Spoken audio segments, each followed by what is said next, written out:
Hello' নমস্কাৰ আকৌ এটা নতুন ভিডিঅ'লৈ আপোনালোকক স্বাগতম জনালোঁ।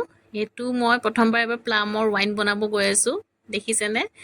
বহুত ভাল ওলালে কিন্তু দেই, ৰিজাল্টটো চাই থাকিব গোটেই ভিডিঅ'টো। প্ৰথম প্লামখিনি ধুই মেলি একদম ক্ৰাছ কৰি লৈছোঁ দেই, এটা ভালকৈ ক্ৰাছ কৰি থৈ লৈছোঁ। পিছত আপোনাৰ পানী লৈছোঁ 4 লিটাৰমান, তাতে চেনি দিছোঁ 2 কেজি, মানে 4-5 কেজি প্লামত 2 কেজি চেনি দিলোঁ। উতলালোঁ ভালকৈ, উতলাই চেনি পানীৰ নিচিনা বনাই ল'লোঁ, মানে গোটেইখিনি মিক্সচাৰ বনাই ল'লোঁ। বনাই ভালকৈ উতলাই সেইখিনি পানী একদম গৰমে গৰমে প্লামত দিছোঁ, মানে চাই থাকিব গোটেই শেষলৈকে চাব, তেতিয়া প্ৰচেছটো গম পাব। ময়ো প্ৰথমবাৰ ট্ৰাই কৰিছোঁ, কিন্তু ৱাইনটো মই মানে শেষলৈ ভাল ওলালে আৰু বহুত বঢ়িয়া ওলালে ৰিজাল্টটো। চ' চাই থাকিব গোটেই ভিডিঅ'টো। এতিয়া উতলা হোৱাৰ পিছত এই গৰম পানীখিনি দেখিছেনে, চেনি পানীখিনি মই এতিয়া প্লামত গৰমে গৰমে দি দিছোঁ। মানে কি হ'ব, তেতিয়া প্লামখিনি ক্ৰাছ হোৱাৰ পিছত ভালকৈ বস্তুটো তেতিয়া কোমল হৈ যাব, আৰু কিবা যদি তাত আছিলেও বেক্টেৰিয়া, তো গৰম পানীখিনিত মৰি যাব। তেনেকৈ মই অলপমান লৰাই গোটেই 24 ঘণ্টা থ'লোঁ। আৰু এইটো দেখিছেনে, ইষ্ট হয়, এইটো হৈছে ৱাইন ইষ্ট, যোনটো মই অনলাইন অৰ্ডাৰ কৰি আনিছিলোঁ। তাতে মানে 5 গ্ৰামমান দিলেই হ'ল, মই অলপমান বেছিয়ে দিলোঁ বাৰু।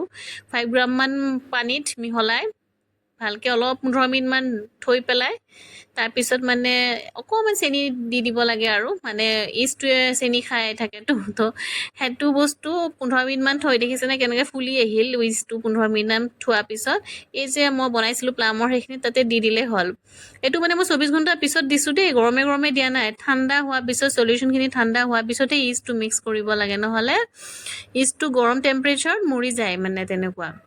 তো একদম ঠাণ্ডা হৈ যাব লাগে তেতিয়াহে।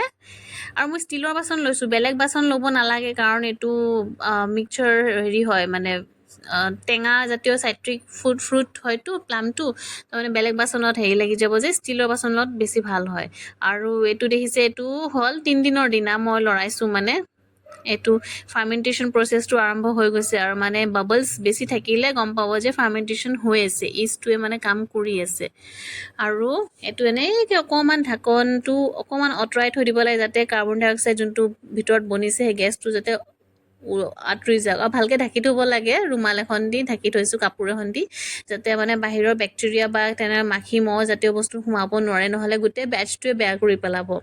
তাৰপিছত এইটো হৈছে 5 দিনৰ দিনা, যোনটোত মানে ফাৰ্মেণ্টেশ্যন প্ৰচেছ আৰম্ভ কৰি আছে, মানে হৈ আছে আৰু লাহে লাহে। এয়া বাবলছ ইমান ফৰ্ম হৈ আছে, মানে গম পাই আছে যে ধুনীয়া ফাৰ্মেণ্টেশ্যন প্ৰচেছ হৈ আছে। আৰু যোনখিনি প্লামছ আছিলে সেইখিনিও পূৰা একদম ভালকৈ মিহলি হৈ গৈছে গোটেইখিনি। এইটো হৈছে 8 দিনৰ দিনা দেই। এইখিনি বাবলছ অলপমান কমি আহিছে, দেখিছেনে? মানে ফাৰ্মেণ্টেশ্যন প্ৰচেছ শেষ হ'ব গৈ আছে, আৰু মানে প্ৰচেছত আছে। আৰু যোনদিনাখন বাবলছটো মানে একেবাৰে নোহোৱা হৈ যাব, সেইদিনা গম পাম যে ফাৰ্মেণ্টেশ্যন চেছ হৈ যাব। তো আমি এতিয়া মানে বেলেগ বটলত ৰেকিং কৰিব লাগে। আৰু ইয়াত দেখিছেনে বাবলছবিলাক কমি কমি আহি আছে।